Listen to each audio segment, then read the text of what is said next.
Madam Darshan ಅವ್ರ bell ಮೇಲೆ ಆಚೆ ಬಂತು ಅವ್ರನ್ನೇನಾದ್ರು ಭೇಟಿ ಗಿಟಿ ಮಾಡಿದ್ರ? ಇಲ್ಲ, ನಾನು ಟಚ್ಚಲ್ಲಿ ಇದ್ದೀನಿ. ಅವರ ಮಿಸ್ಸಸ್ ಜೊತೆ ನಾನು ಟಚ್ಚಲ್ಲಿ ಇದ್ದೀನಿ. ಇದು ಅವ್ರಿಗೆ ಇನ್ನು ಟ್ರೀಟ್ಮೆಂಟು ಸರ್ಜರಿ ಅಂತ ಹೇಳ್ತಾ ಇದ್ದಾರೆ. ಹಾಸ್ಪಿಟ್ಲಲ್ಲಿದ್ದರು. ಖಂಡಿತ ಫಸ್ಟ್ ಅವ್ರು ರೆಸ್ಟ್ ತಗೊಂಡು ಆರೋಗ್ಯ ಸರಿಪಡಿಸ್ಕೋಬೇಕು. ಅವ್ರ ಬೇಲ್ದು ಇನ್ನೇನೇನು ಲೀಗಲ್ ಚಾಲೆಂಜಸ್ ಇದೆ ಅದನ್ನೆಲ್ಲ ಫೇಸ್ ಮಾಡಿ ಹೊರಗಡೆ ಬರ್ತಾರೆ ಅನ್ನೋವಂಥ ಆಸೆ ಇಟ್ಕೊಂಡಿರೋರೆಲ್ಲ ನಾವೆಲ್ಲ.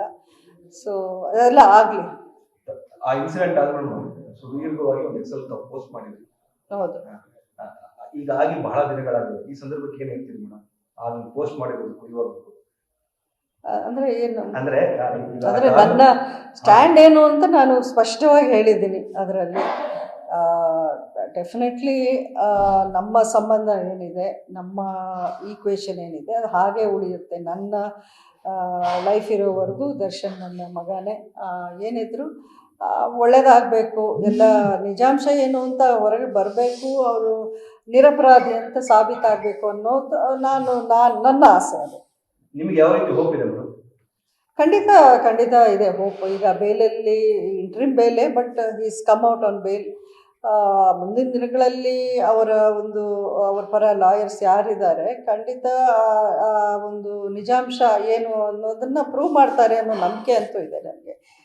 ಯಾಕಂದ್ರೆ ಕೆಲವೊಂದಿಷ್ಟು ಟೆಕ್ನಿಕಲ್ಸ್ ಸಾಕ್ಷಾಧಾರ ಇವುಗಳ ಬೆಲೆ ಸಿಗಲ್ಲ ನೋಡಿ. ಲೀಗಲ್ ಟೆಕ್ನಿಕಾಲಿಟೀಸ್ ನಮ್ಗೆ ಗೊತ್ತಾಗೋಕ್ಕೆ ಚಾನ್ಸ್ ಇಲ್ಲ. ನಾವೇನಿದ್ರು ನಾವು ಖಂಡಿತ ದೇವರಲ್ಲಿ ನಾವು ಪ್ರಾರ್ಥನೆ ಮಾಡ್ಕೊಡ್ತೀವಿ, ಎಲ್ಲ ಸರಿಯಾಗಬೇಕು, ಅವನು ಆಚೆ ಬರಬೇಕು ಅನ್ನೋದೇ ನಮ್ಮ ಆಸೆ. ಈಗ ಮಧ್ಯಂತರ ಜಾಮೀನು ಸಿಗುತ್ತ ನಿರೀಕ್ಷೆ ಯಾವ ತರ? ಈಗ ಅವ್ರ ಪತ್ನಿ ಚರ್ಚೆ ಮಾಡಿದ್ದಾರೆ ಯಾವ ರೀತಿ?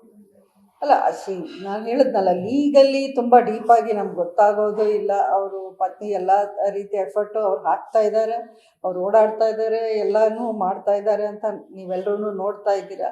ಇನ್ನು ಉಳಿದಿದ್ದು ಲಾಯರ್ಸು ಅವ್ರ ಕೆಲಸ ಅವ್ರು ಮಾಡ್ತಾರೆ. ನಾವೇನಿದ್ರು ಮೋರಲ್ ಸಪೋರ್ಟ್ ಕೊಡೋಕ್ಕೆ ಆಗುತ್ತೆ ಬಿಟ್ಟರೆ ಅದಕ್ಕಿಂತ ನಾವೇನು ಹೆಚ್ಚಾಗಿ ಮಾಡೋಕ್ಕೆ ಈ ಒಂದು ಸಂದರ್ಭದಲ್ಲಿ ಚಾನ್ಸ್ ಇಲ್ಲ ನಮಗೂ. ಸೊ ಒಳ್ಳೇದಾಗಬೇಕು ಅಂತ ನಿರೀಕ್ಷೆಯಲ್ಲಿದ್ದೀವಿ ಅಷ್ಟೇ.